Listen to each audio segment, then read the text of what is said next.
नमस्कार दोस्तों। तो स्वागत है आपका फिर से मेरे चैनल प्रीत बाइट्स में एक नई रेसिपी के साथ। उम्मीद है कि आपको ये रेसिपी ज़रूर पसंद आएगी, क्योंकि आज की ये रेसिपी स्क्रैच से नहीं बनी बल्कि ये ग्लूटेन फ्री है। तो ग्लूटेन फ्री वालों के लिए ये बहुत एक अच्छा मौका है सीखने के लिए, क्योंकि उन्हें ग्लूटेन से तो एलर्जी होती ही है। इसलिए वो हर बात पे इसी बात पे परेशान होते हैं कि वो कौन सी चीज़ खाएं और कौन सी ना खाएं। वो मार्केट वाली चीज़ को देखकर तरसते हैं लेकिन खा नहीं सकते। तो इसलिए आज मैं उनकी प्रॉब्लम भी सॉल्व करने वाली हूँ। और हाँ, इसका टेक्सचर भी मार्केट से अलग ही होगा, क्योंकि ये ग्लूटेन फ्री बनने वाली है। तो चलिए फ्रेंड्स, आज की हम रेसिपी स्टार्ट करते हैं 2 कप मैदा रिप्लेसर से। मैदा नहीं, मैदा रिप्लेसर, ये ग्लूटेन फ्री मार्केट में मिलता है। उसमें हम आधा टीस्पून नमक ऐड करेंगे और 2 से 3 टेबलस्पून घी लेंगे और उसे बीच में अच्छे से मिला के इसे अच्छे से आटा गूंदने की कोशिश करेंगे। आटा गूंदना नहीं है, लेकिन इसको सिर्फ आटे को इकट्ठा करना है ताकि उसकी वो मोइन बन जाए। और जब वो आटा आपका इकट्ठा होकर मुट्ठी में इकट्ठा हो जाए तो ये आपकी मोइन रेडी हो जाएगी इसमें। तो अब आप इसे पानी, नॉर्मल पानी से या गर्म पानी से इसे गूंद सकते हैं। लेकिन हाँ, शुरू में आपको लगेगा कि इसमें घी कम है, मतलब मोइन कम है, तो आप ज़्यादा से ज़्यादा 1 टेबलस्पून और ऐड कर लें। वो भी थोड़ा थोड़ा धीरे धीरे डाल के, इकट्ठे नहीं। फिर उसे धीरे धीरे आटे को मसल लें और एक डो की फॉर्म में लाएं। आपको इसे बाइंड करने में थोड़ा सा टाइम लगेगा और थोड़ी सी मुश्किल भी होगी अच्छे से परफेक्ट डो की शेप में लाने में। लेकिन आपका परफेक्ट डो तभी होगा जब उसमें थोड़े से क्रैक होंगे। बिल्कुल सॉफ्ट डो बिल्कुल नहीं रेडी करना, नहीं तो उससे आपका ये गुजिया बन नहीं पाएगा। बिल्कुल हाँ, आज हम इस मैदा रिप्लेसर से गुजिया ही बनाने वाले हैं और इस डो से आपका गुजिया हार्ड ही रेडी होने वाला है। तो घबराएं नहीं और ना ही कोई टेंशन लें। अब वैसा वैसा करते जाएं जैसा कि मैं कर रही हूँ। अब लगभग आधे घंटे के लिए अपने डो को रेस्ट करने के लिए रख दें और दूसरी तरफ एक कढ़ाई लें, उसमें अपने मनपसंद ड्राई फ्रूट्स ले लें।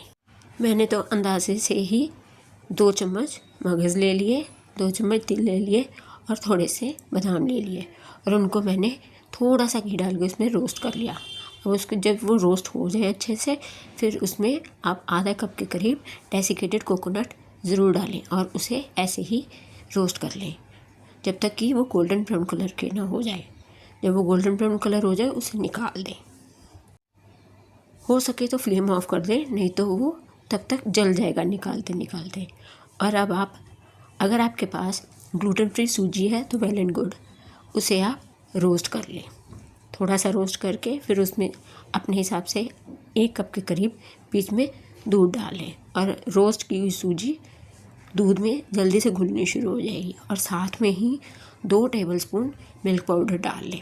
इससे आपको खोए की ज़रूरत नहीं पड़ेगी और ये आपका 5-7 मिनट में खोया रेडी हो जाएगा। मैंने इसमें आधा कप पाउडर शुगर डाली है, आप चाहें तो इसे साबुत चीनी भी इसमें डाल सकते हैं। अब इसे धीरे धीरे अच्छे से हिलाते जाएं ताकि वो साथ में ना लग जाए। और हाँ, साथ में ज़रूरत पड़े तो 1 से 1.5 टेबलस्पून घी भी इसमें ऐड करते जाएं ताकि वो जो खोया बने वो कढ़ाई के साथ ना चिपक जाए, वो अच्छे से रेडी हो जाए। जैसे ही आपको लगे कि ये खोया गाढ़ा होना शुरू हो गया है तो उसी वक्त आप इसे बंद कर दें। देखिए बबल जाने शुरू हो गए ना। अब मैंने घी भी डाल दिया, अब इसलिए डाला ताकि वो साथ ना लगे। अब देखिए गाढ़ा भी होना शुरू हो गया।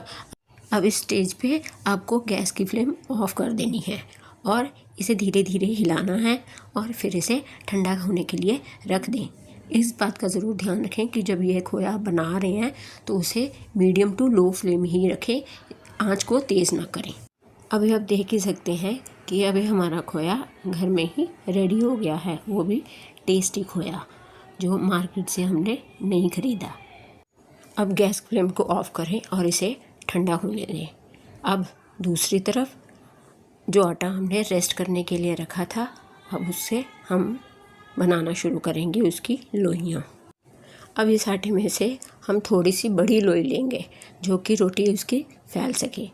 अगर आप इसको चकले पे करना चाहते हैं तो चकले पे फैला लें और नहीं हो पा रहा तो एक प्लास्टिक शीट कोई भी जो साफ़ सुथरी हो उसे ले लें और उस 2 शीट्स के बीच में इस लोई को रख के अच्छे से फैला लें, चाहे हाथ से फैला लें चाहे बेलन से फैला लें। अब देखिए मैंने जैसे फैला लिया।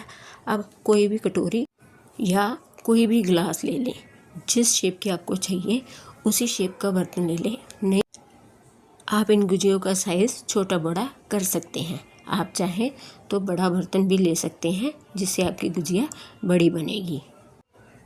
अब थोड़ा थोड़ा आटा लेके जो मैंने लोइयाँ ली हैं उसे फैला लिया और अलग अलग बैचेस में उसे अलग अलग इसकी लोइयाँ बेल के एक साइड में रख ली। पहले आप सारी लोइयाँ बेल के एक साइड में रख लें, क्योंकि जब आप गुजिया तलने लगेंगे तो फिर आपको बेलने का टाइम नहीं लगेगा, इसलिए उसका सामान पहले ही तैयार कर लें।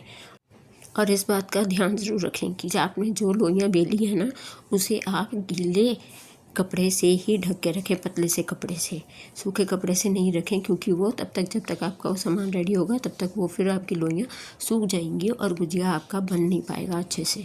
अब तक जो हमने मावा बनाया था वो भी ठंडा हो चुका हुआ है और उसमें अब हम नारियल का बुरादा जो हमने रोस्ट किया था वो और जो नट्स थे वो सारे हम इसमें मिक्स कर देंगे। देखिए फ्रेंड्स, अब मैंने इसमें थोड़ा सा फ्लेवर को चेंज करने के लिए वाइट चॉकलेट और डार्क चॉकलेट उसको क्रश कर लिया है। अगर आप उसे काटना चाहें चंक्स में तो काट सकते हैं। मैंने उसको थोड़ा सा क्रश कर लिया और थोड़ा पीसेस रहने दिया और उसे अच्छे से सब कुछ मिला के इसका डो की फॉर्म में इसे रेडी करके रख लिया है। आप भी ऐसे ही करें। तो लो जी, हमारी गुजिया की फिलिंग रेडी हो गई। अब इसे थोड़ा थोड़ा करके बड़े प्यार से नज़ाकत से इसे अपनी लोइयों के बीच में फिल करना शुरू करेंगे। और हाँ, ये ध्यान रखें कि फिलिंग उतनी ही भरनी है जितने कि उसके किनारों के अंदर आए और हाफ के बीच में ही रहे, किनारे तक फिलिंग ना जाए। देखिए फ्रेंड्स, बिल्कुल मेरे हाथों के इंस्ट्रक्शंस को फॉलो करें तो एक ही दम में आप इसको रैप करें। अगर रुक रुक के करेंगे तो वो आपका मैदा रिप्लेसर है जो वो टूटना शुरू हो जाएगा। हाँ, अगर इसकी जगह मैदा होता तो वो टूटता नहीं, बल्कि वो अच्छे से बाइंड भी हो जाता और उसके ऊपर डिज़ाइन भी अच्छे से आ जाता। ऐसे करते करते एक एक करके सारी लोइयाँ फिलिंग से भर जाएंगी और हमारे गुजिये तलने के लिए तैयार हो गए। अब मेरे पास में एक प्लास्टिक स्पून था, उसकी बैग से मैंने इसको डिज़ाइन देने की कोशिश की और कई गुजियों पर मैंने फॉक से निशान लगा दिया। आपको जैसे अच्छा लगे आप वैसे कर सकते हैं। अब इसे मीडियम टू लो फ्लेम ही इसे फ्राई करें। ज़्यादा तेज़ आंच पे करेंगे तो वो बिल्कुल ऊपर से पकेगा और अंदर से कच्चा रह जाएगा। और देखिए हमारे फ्रेंड्स, इसको तकरीबन 5 से 7 मिनट लगेंगे तलने के लिए और इसका कलर ज़्यादा चेंज नहीं होगा। इसलिए गैस की दूसरी फ्लेम पर आप एक चाशनी सिरप बना के रेडी रख लें और उसमें हल्का सा कलर डाल लें और फिर उसके बीच में 10 मिनट भिगो के रखें और जब निकालें तो उसे अपनी मर्ज़ी से गार्निश कर लें, जैसे भी आपको अच्छा लगे।